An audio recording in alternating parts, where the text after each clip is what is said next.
Hello, everyone. I want to thank you for joining us today. I'm Robin Stein, and I'm a proud board member of the American Jewish Joint Distribution Committee, also known as the JDC. I want to welcome you to the fifth webinar of online programming from the JDC archives in honor of and in memory of my mother, Miriam Mimi Pasternak Tobin. My mom loved learning about modern Jewish history, and she was so just inspired by the work that organizations that the JDC did. She was the daughter of a man who was born in what is now the Ukraine, who lived in Cuba for 2 years before immigrating to the United States. And I think that she would be so very pleased to know that the JDC archives continue to educate and highlight important moments of Jewish history. Today's program is also part of the JDC Archives webinar on exploring the Jewish experience in Poland from World War I to the Holocaust, insights from the JDC Archives. For those of you who don't know what the JDC Archives are, the JDC Archives holds the records of the American Jewish Joint Distribution Committee, also known as the Joint, and the JDC, since its creation over 100 years ago. As such, it is one of the most important repositories for the study of modern Jewish history. Among its many treasures, the JDC Archives has an artifacts and ephemera collection, as well as a historic film, video, and audio collection. These collections have been used by museums and filmmakers from around the world. In today's program, our two speakers, Cohen and Slava Mitsel, will explore JDC activities in Poland through archival film and artifacts, which reflect the social fabric of Eastern European Jewish communities in the 1920s and the 1930s. Our format today is that the speakers will present for about 45 minutes, and this will be followed by 15 minutes of Q&A. Please note that your microphones are turned off, and we'll take questions via the Q&A function. You can send us questions at any time during the program. Our first speaker today, Cohen, is the Artifacts Curator and Outreach Coordinator of the JDC Archives. She holds an MA in Jewish Art and Culture from the Jewish Theological Seminary and a BA in Art History from the University of Michigan. She has led the project to rehouse, catalog, digitize, and expand the JDC Archives collection of artifacts and ephemera. Auber will now present artifacts from Poland from the JDC collection. Before I begin, I would like to provide some context about the JDC Archives artifacts and ephemera collection. It contains over 1,000 works ranging from posters and illuminated records to precious artwork and gifts from Jewish communities around the world. This wide range of mixed media objects reflect the social fabric of global communities and JDC's humanitarian response to monumental historical events. The collection's works include works of art, framed paintings, lithographs, prints, and handicrafts, as well as religious and ceremonial objects, plaques, and medals awarded to JDC staff members, albums, scrapbooks, newspaper clippings, correspondence, and personal documents, sometimes from individuals who are considered more celebrity in either Jewish history or global history, posters, advertisements, architectural materials, and also ephemera, promotional items and publications, as well as staff mementos. The collection was established really in 2014 when JDC had its centennial exhibit at the New York Historical Society. It was at that time that we realized that many objects in our collection were recognized for their own intrinsic value. It was while curating the exhibit, it became clear that the presence of artifacts and ephemera really helped immensely to illustrate and bring to life JDC's efforts and impact over the years. In essence, we really had a hidden collection on our hands, buried in boxes or embedded in other collections, and efforts were made to separate those materials. However, we are also actively collecting items connected to JDC's history. We have acquired items from auction, and we also conduct outreach to acquire new items.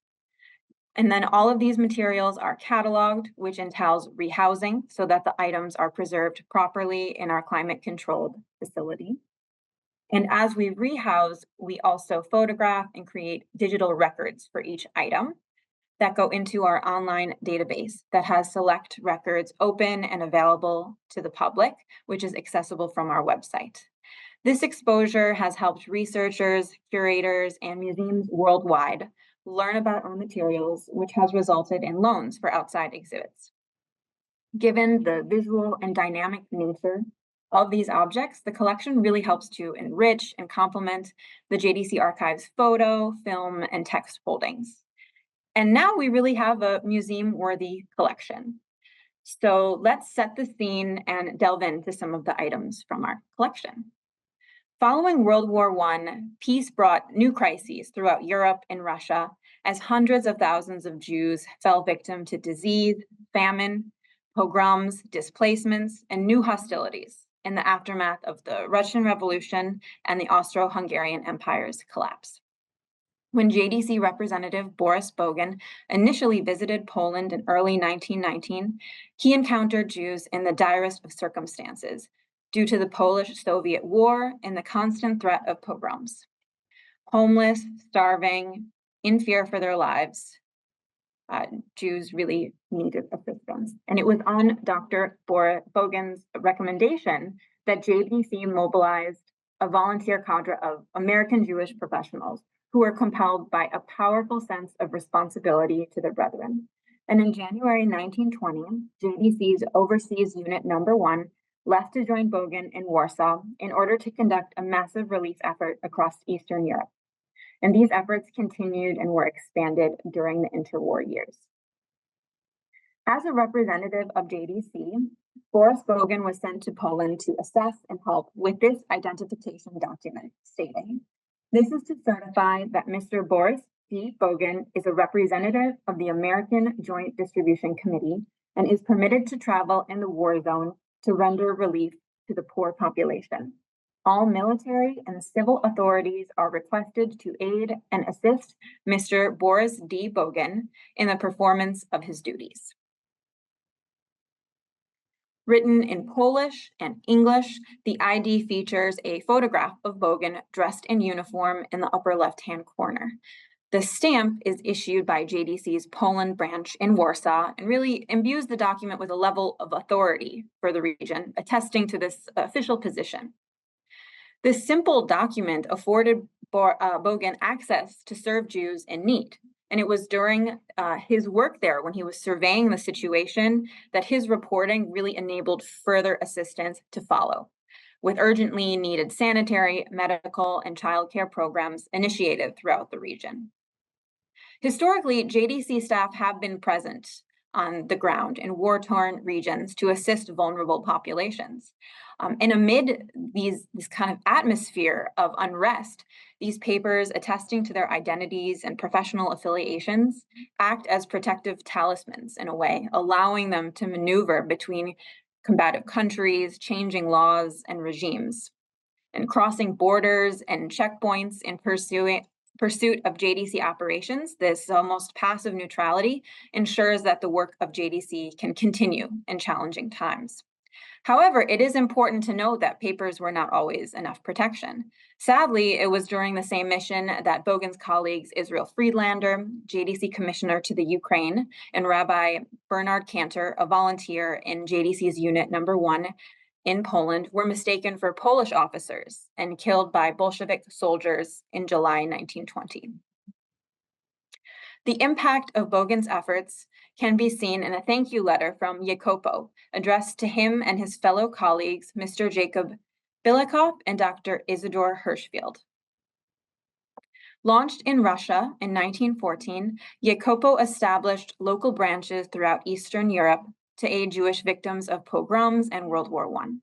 JDC supported the relief organization's efforts to transport refugees, supply food, clothing, shelter, and childcare, as well as provide vocational training, medical, and financial aid.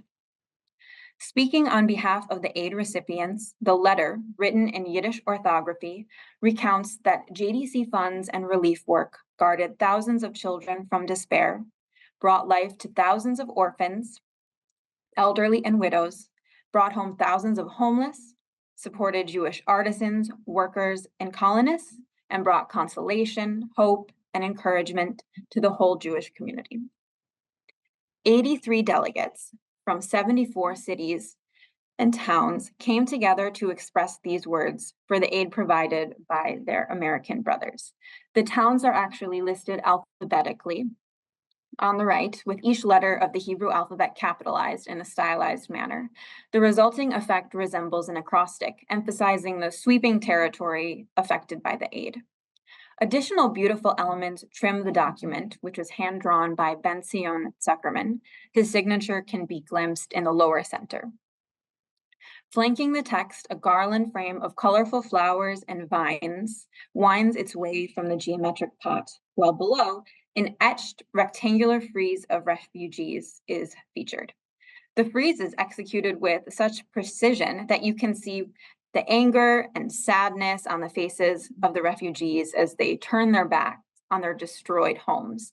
They appear sad, downcast, withdrawn, whereas on the left, you can see them standing upright, almost happy, in front of their reconstructed homes. The border and this frieze transform the letter into a work of folk art, and the finished product acts as a symbol of commemoration, as those who created the work no doubt wish to honor their champions in a tangible and lasting way.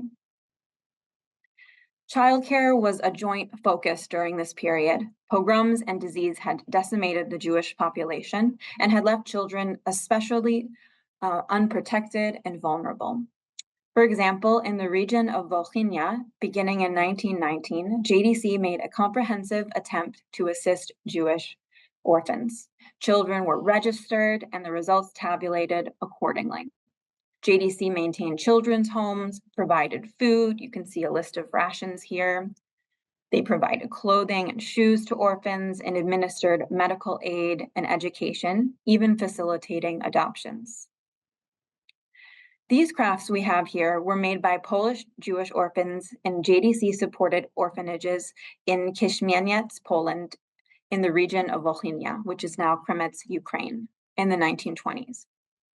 One craft is composed of small leather boots affixed to a piece of cardboard, most likely belonging to the young boy named Chaim Feyer, aged 12, whose photograph is in the left-hand corner, while the other craft is a cloth baby's dress affixed to a piece of cardboard belonging to or made by a young girl in the photograph in the lower left-hand corner. Her name was Hannah Bodshazar, age 13. And there's blue pencil that frames the item. You can really tell, you can almost imagine someone young coloring in between those lines. In the corner, you can see a stamp which reads the Committee to Support Orphans in Kishmieniec, JDC. In a report written by JDC relief workers in July 1921, they convey that this city suffered a great deal during the war.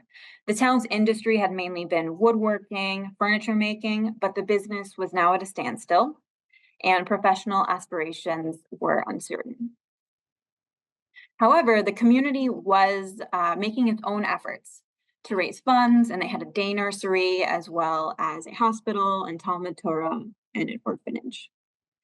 In a report of the Orphans Relief Section in Volhynia for the period of July 1st, 1920 to July 1st, 1921, we find information as to why these crafts were made and even saved in the JDC archives. In addition to the boots on the ground work that JDC was doing in the region to help the children, they utilized publicity to help with their fundraising efforts. So a number of questionnaires with biographies of the children and their photographs, samples of their work were sent to America to help the children find relatives or parents. JDC also sent materials such as diaries that illustrated the psychological effects of the suffering and the persecution that the children had endured. And by sending these testimonies to the American Jewish public, JDC hoped to convey a thorough picture of what the children had gone through. They were vivid accounts meant to elicit sympathy and funds for JDC's work there. In fact, the report states that the town had 721 orphans in 1921, but that 100 had been adopted that year. And you can see the direct quote from the report on this slide, which really offers a very succinct illustration of what the crafts were meant to accomplish.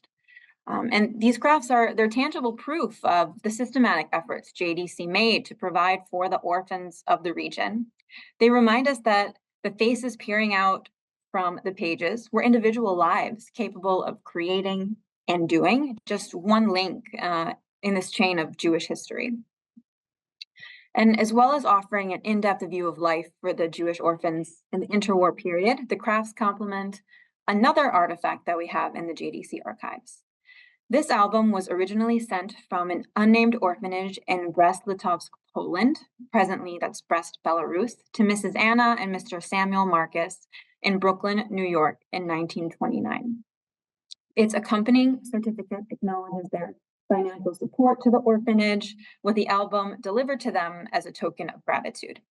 Every photograph in the album has written descriptions in Yiddish, and there's images of both the interior and exterior of the orphanage, showing classrooms, dormitories, inhabited by children of all ages, along with the teachers, nurses, administrators who oversaw the home.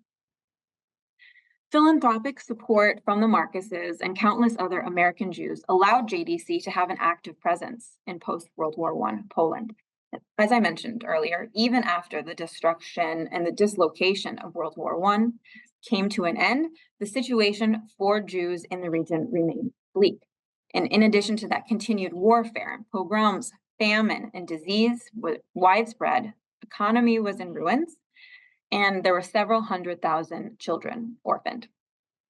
And JDC reports portray its office in Brest-Litovsk, which offered both financial and general relief for the Jewish population of the region, with an emphasis on support for orphans.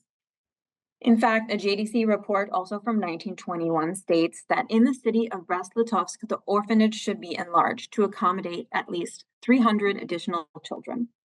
A ruined building has already been purchased, and plans are being made to begin building. At least 8 million marks will be necessary for this purpose. The remaining orphans will easily be cared for in private homes or taken over gradually by relatives. In Poland in 1923, JDC founded CENTOS, the National Society for the Care of Orphans, which remained active in Poland until World War II. Concerned for the welfare and well-being of these tens of thousands of Jewish children in need, JDC set up kindergartnens, summer camps, and provided food supplements, medical care, and dental treatment for at-risk children. The photo album highlights JDC's commitment to childcare during this period. Suddenly, these reports that I've been mentioning, they're really brought to life as you see these images that show the assistance that the orphans were receiving daily.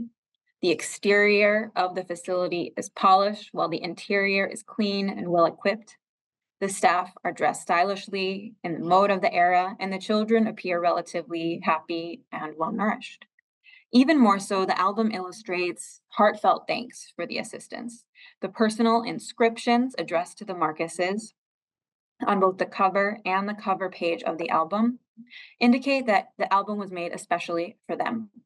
The institution took the time to compile the album, arranging the numerous images and captioning the individual photos so that the Marcuses would receive a thorough look at what their assistance provided. The need was great, but so was the response from American Jewry.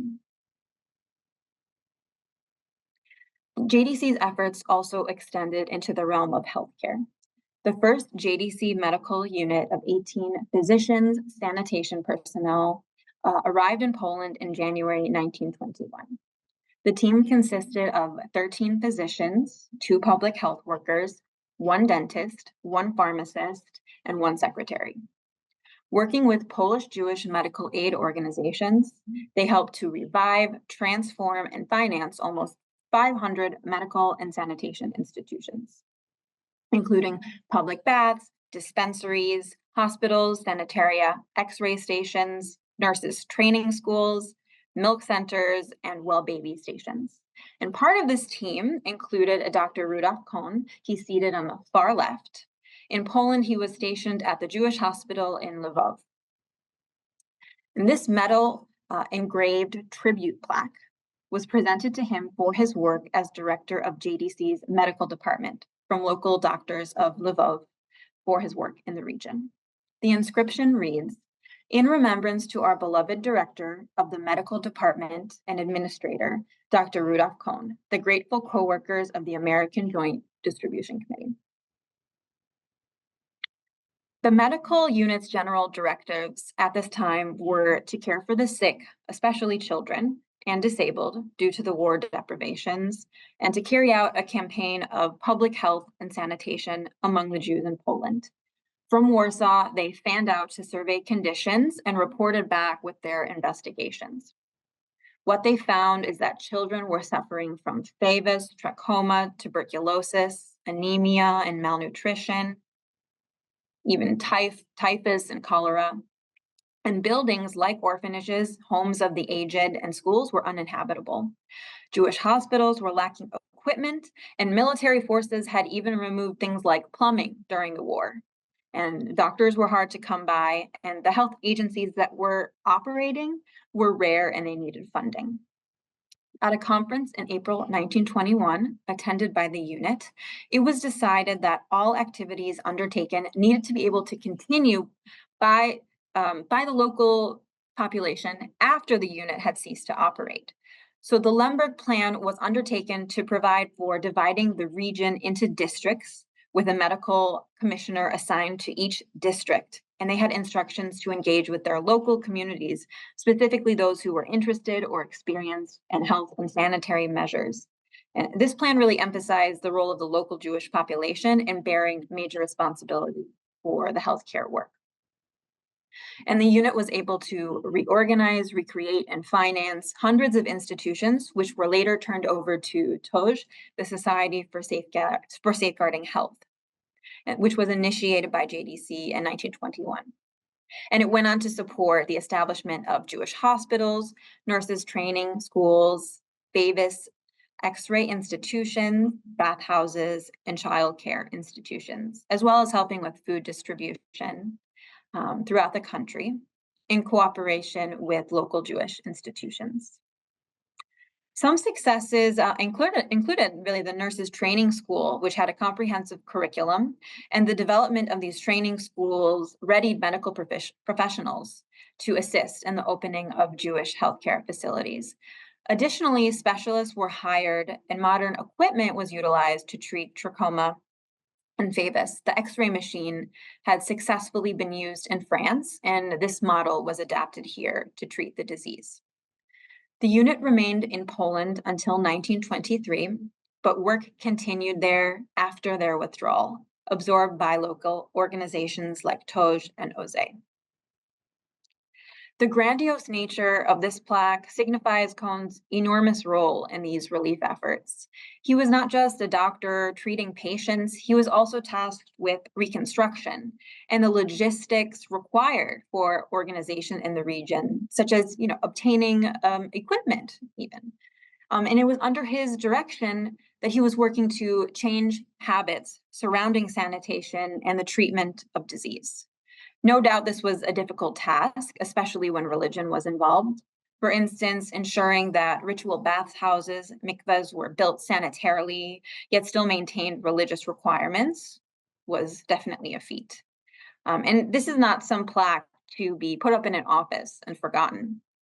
The detail of the metalwork and the type of material, including just the detail of how many different typefaces were used in the inscription, signal that it's something precious, something to be shown off and even read, almost resembling a reliquary. One of the highest forms of tzedakah, or charity, is to help one help themselves. And Cohen embodies this, not by just assisting with medical help, but also by allowing children to grow and prosper by facilitating health education for lasting progress and knowledge. This plaque is an enduring tribute to that long-term work that continued to flourish after he left. Even the signatures of his co-doctors are artistic. I know how difficult it is to get a colleague to sign a birthday card, but I feel that it was a true honor to sign this medal tribute plaque. His colleagues were not just thanking him, they were also signing their names to mark their role as part of this historic movement. Those who had a chance to further public health and improve the living conditions of their fellow Jews. So this concludes my portion of the program. You've seen the artifacts, and now stay tuned for the moving image. I hand it off to Robin, who will introduce my colleague, Slava Mitsel. Albert, thank you so much. That was amazing. So Slava Mitsel is the film and photo archivist for the archives, and he joined the JDC in 2008. Slava manages the historic photograph collection with over 150,000 images from 1914 to the present, as well as video and film collections of over 2,000 titles relating to JDC's work over the past century. Slava brings to the JDC his experience and expertise in preservation and cataloging of film and photography, along with his skills as a filmmaker, producer, and editor with a Master's of Fine Arts. Slava will now introduce two historic films of JDC's work in Poland during the interwar years. Thank you, Robin. JDC has long produced and showed its relief efforts through film, creating a unique audiovisual record of many Jewish communities throughout 90 different countries. Many of these communities have since disappeared. JDC has always produced its film to chronicle the work that we do, but in doing so covered a very pivotal moments in Jewish history, such as World War II and the fall of communism. Our film and video collection consists of over 2,000 titles. The footage from our films is used by filmmakers, by TV producer, and museum curators. So today I would like to highlight some of the JDC activities in pre-World War II Poland with the help of two films produced in Poland in 1938. The first film title is Fighting for Help, which focuses on the work of JDC's funded TOS program. TOS stands for Society for Safeguarding Jewish Population's Health. And the excerpts illustrate a home visit by social workers who come to a Jewish household, and after observing the poor conditions of the house, registered the children to attend TOS kindergarten. Training for Life is the second film, and it also focuses on another Polish Jewish aid organization called CENTOS. CENTOS stands for Organization for Child and Orphan Care.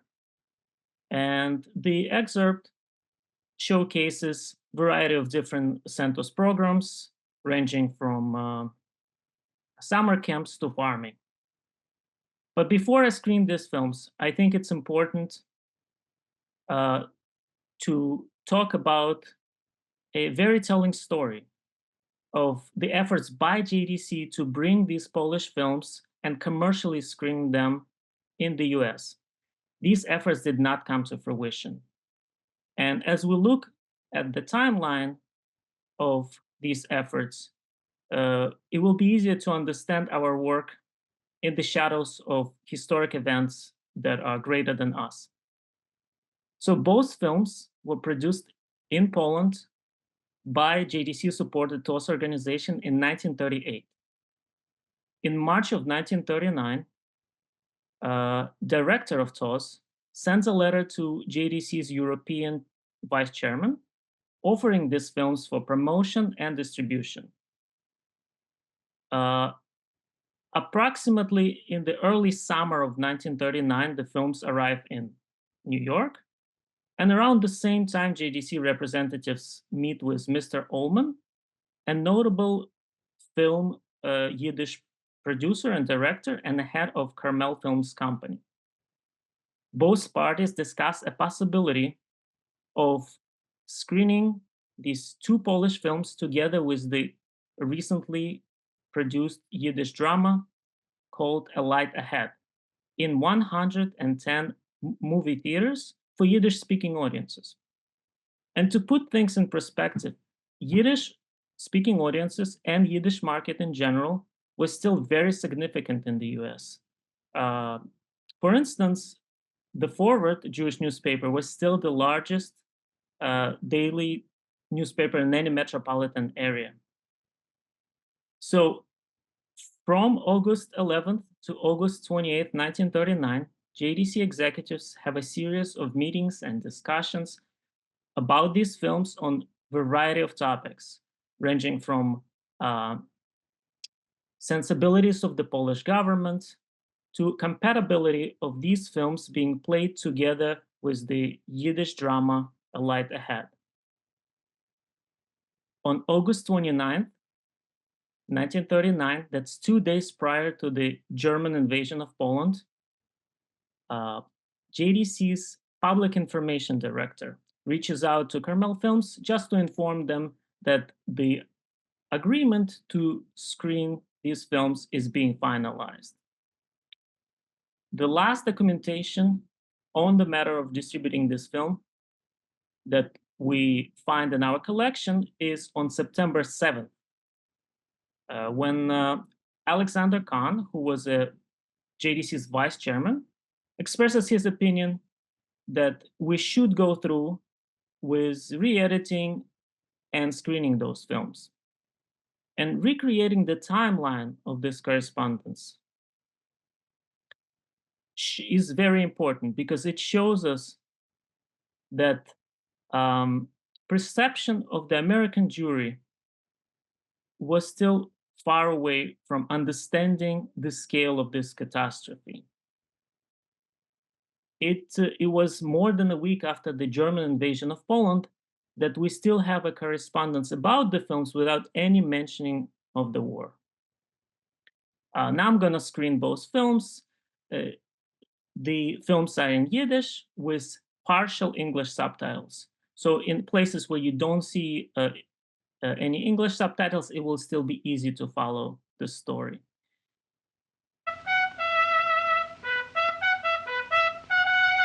Wer hätte sich schon, dass sie gewähnen, die Jugend 1920, 1921, wenn sie noch frisch die Wunden von der Weltmilchhumme, in Großem sind die Leiden von der Bevölkerung. Demut ist entstanden die Gesellschaft TOS, diese Idee ist programmatisch ähnlich zu der bekannten Schwesterorganisation Weltverband der See. Beide Gesellschaften haben den gemeinsamen Ziel, schaffen ein gesinnt und physisch stark jüdisch Volk. A Dank der Stütze von dem Amerikaner Joint, welcher hat inspiriert an Stehen von TOS, gleich der erste Titel für seine Binien, welcher stützt die ganze Zeit im TOS materiell und moralisch. Reitfahrt von Polen, wo sie ist bekannt unter dem Namen TOS. Wir sehen für sich ein Haus von typischer jüdischer Urmkeit.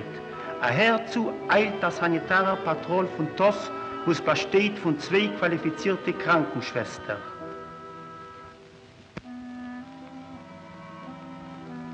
In Ort dem Kellerstiebel wohnt ein urme jüdische Mischpuche. Zwischen die dosige Umetike und verheucherte 4 Wände ist beschert 3 junge Lebens zu verbringen die schönste Jugend, was ein Mensch vermuckt, die Kinderjugend. Die Kinderler spielen sich auf der unreiner Podlige, ausgeschmierte in Schmutz. Du Utme seien sich herein Stäub in die Paare von der gewaschener Wäsche, was zerlegt sich in alle Winkeln von dem engen Kellerstiebel. Aber wo denn können sich die Kinder spielen, als die Mama hat auch viele keine Zeit, nicht herauszuführen, die Kinder in Gas auf der Spazier. Gibt es nicht bloß eine Frage von Zeit. Weil so heulig, wenn die Kinder haben nicht was umzutun, geht sich nicht spazieren.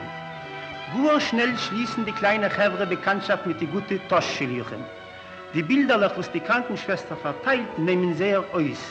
Das sind die 10 Gebote von Reinkeit.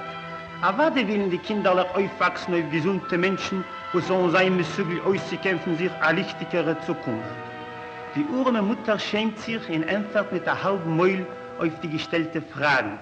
Sag Hackel in Stub, du, ein Bett, in übrig zu essen ist nicht vorhanden. Rachmun ist ihr auf die Kinderlech. Die Krankenschwester verschreibt als, es wird gut sein, der TOS wird schon sorgen für die Kinderlech. Ist der Ribber bleibt gesund, Kellerstiebel, in Haida Areber in züchtigen, modernen Kinderheim von Toss. Jetzt machen wir Kinder noch ein bisschen Gymnastik. Wir wollen warten, ja, sollen wir gehen nach regendigen Tag. Bitte, dreht euch heute, Kinder. 1, 2, wo sagt man nun? A Schieren, a Student aber, umgangen. 1, 2, 1, 2. Als es regnet, ist doch du auf Wasser, weil wir ein durchgehendes Wasser. 1, 2, 1, 2. Und jetzt gehen wir auf die Stiegen. Holt die Fieserler. 1, 2. Und jetzt Kinder, wenn wir aufwischen die Fieserler. 1, 2, 1, 2. Und jetzt gibt ihr einen Topf. Guten Morgen, Kinder. Marschale hat gesehen, als sie gegangen mit der Mamisch in Toss in Kinderrein, erscheinen feiert. Und jetzt will mir Frieden springen, dass so wieder feiert. 1, 2, 1, 2, 1, 2, 1.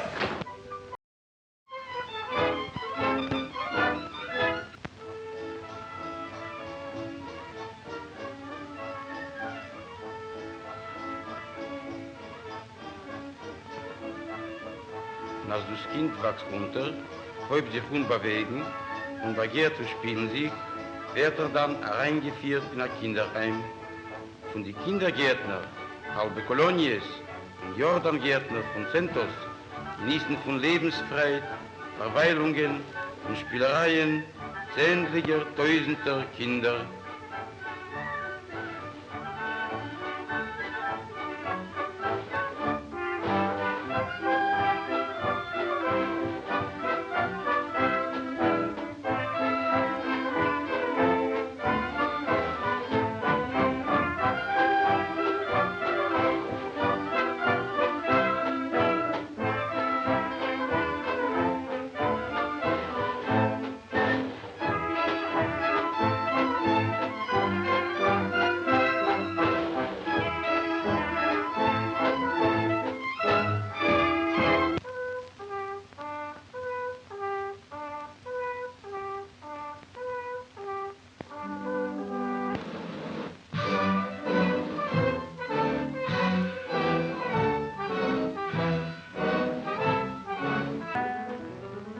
Centos, vergesst euch nicht wegen die, welche will sich zugeräten zu landwirtschaftlicher Arbeit. Der Sonnenaufgang auf der Centos Ferme trefft sie bei der Arbeit.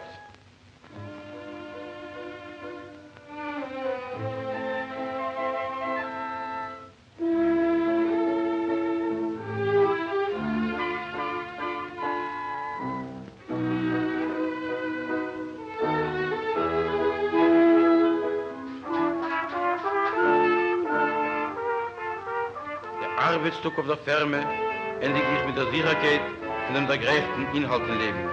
Der Weg zum Leben ist offen.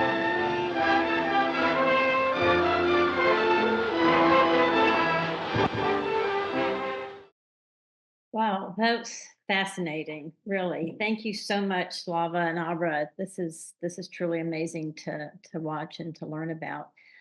We'll now open the floor for some questions and answers. Just please remember that your microphones are muted, so please use the Q&A function. We actually have a couple of questions that we've already received. The first is for Abra.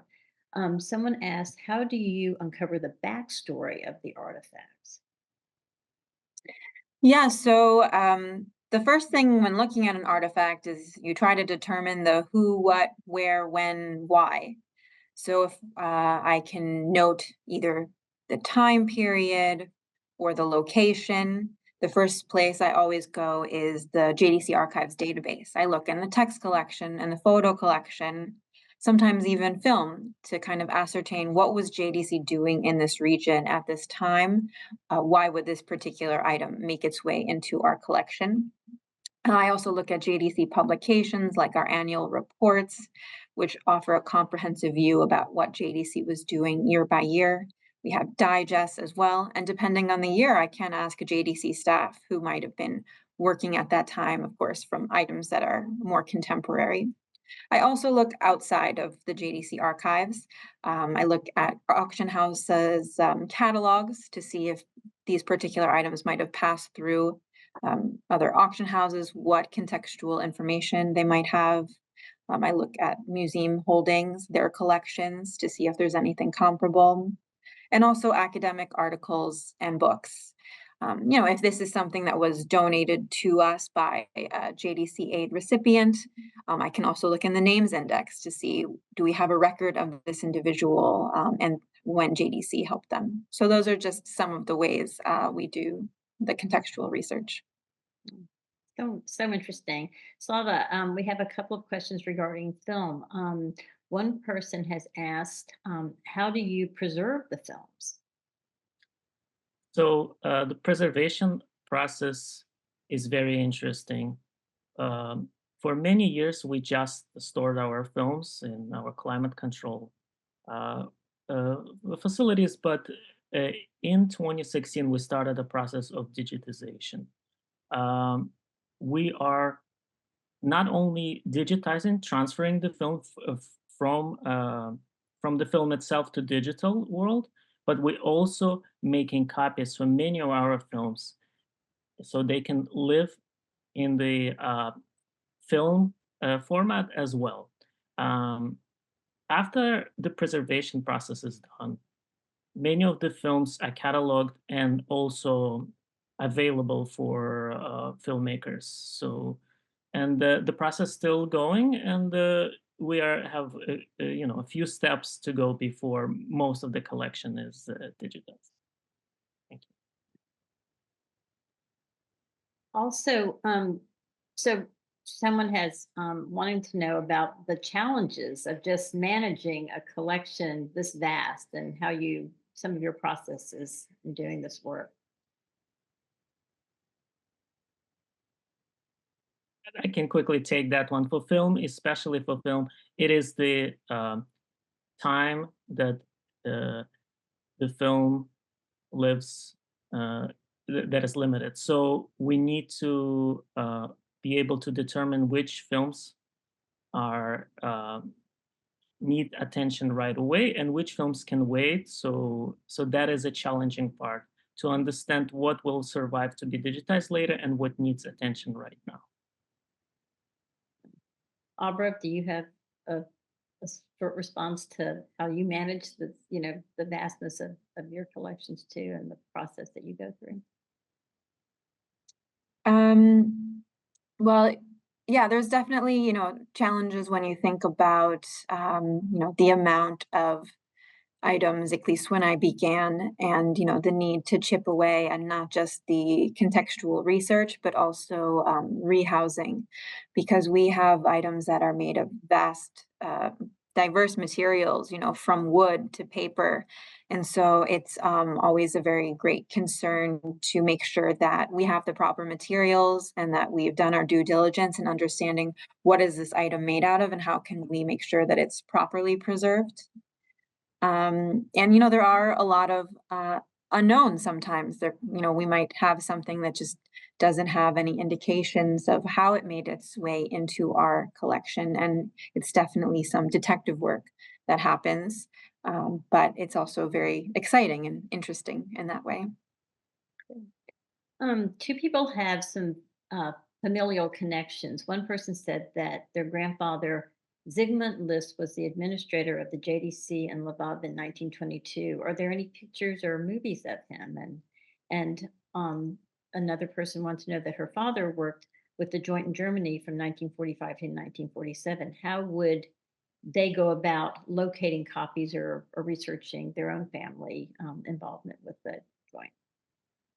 So all of our photographs, our photo collection, is publicly available online on JDC Archives website, and the photos in pre, during, and right after World War II are mostly digitized and are online.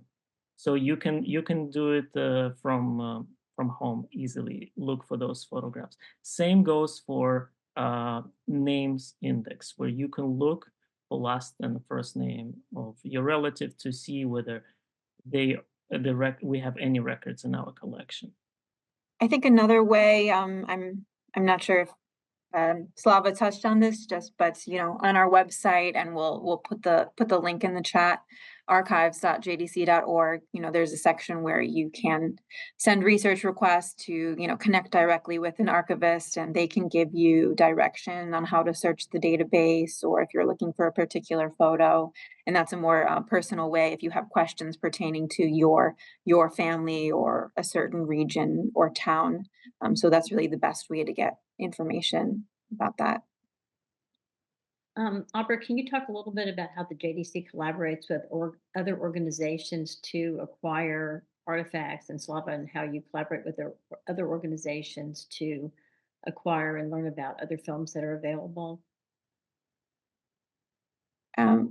I do not work with other organizations to acquire things. It's definitely very important to liaise with other professionals in the museum world when thinking about how to house items, or if they have come across similar materials. And that kind of collaboration definitely exists when it comes to sharing information or knowledge. But in actually acquiring materials, no. And of course, loans occur with other museums. We'll have curators reach out to us if they are currently curating an exhibit and are looking for particular items. We're always able to offer our assistance in looking at examples of particular artifacts, photos, film, documents that might be beneficial to the exhibits that they're curating, as well as researchers as well. There was a question if this program can be watched again, so that their children could watch it. And also just wanting to know if some of the other films that were part of the series from the 1938 series of produced films is available to be viewed. Similarly to looking for photos or names, it's a good idea to reach out to us by requesting those films, and we will be able to provide them and help you. And this program is being recorded, so the films can be, and the artifacts presentation can be shared at a later date too. Correct. In several weeks, this will be available on our website for viewing. Someone was curious if we knew what the condition was the little girl with the white scarf, if it was the mumps or perhaps maybe a toothache. Or do we know anything more about any of the families or the children who were part of these films? Was there additional, I guess, documentation done that was included with the films, or was it pretty much just the films tell the story? We do not have any documentation specifically about the actors in the films or the families. We do have documentation about the work of these are 8 organizations, TOS and Santos, that precisely match the scenes in the films, but nothing too specific. I'm curious, do any of the children who learn skills through TOS or Santos, were they able to survive the war possibly because of some of the skills that they learned that would make them more of an essential type worker, and that might have helped them, be able to be more useful in terms of their efforts? And if so, do we know if they've ever contacted the JDC or to learn more about maybe what happened to others? Well, it's hard to know. It's hard to know. We are contacted by people recognizing themselves in the photographs, and that is a common occurrence. With films, we haven't experienced that yet. Someone was curious if any of the joint staff were trapped in Europe and did not survive in World War II. The first individual that comes to mind is Emanuel Ringelblum, who did work for the joint in Warsaw, and he was killed by the Nazis after he escaped from the Warsaw Ghetto, but was in hiding. So, JDC was so active in so many regions working with local populations. So there's no doubt that so many people associated or affiliated with the joint were affected and were murdered by the Nazis. Kind of just to remind people that the JDC has a collection of Judaica as well, and so I know that's very vast, and but certainly yes, there is a Judaic collection in the JDC archives. Well, I think that this is drawing our time to a close, but thank you so much. This has been so enlightening and interesting, and we really appreciate all that you do in your research and your presentations to preserve our history. Our next program for the JDC archives will take place on December 16th. Dr. Glenn Diner is going to give a lecture on Jewish response on Polish pogroms, Light from the JDC archives. And this will be the third program in the JDC archives webinar series of exploring the Jewish experience in Poland from World War I to the Holocaust. So please sign up on our e-newsletter if you'd like to be added to our mailing list for upcoming public programs. We've also included a link in that for the chat. So thank you so much. It's very interesting.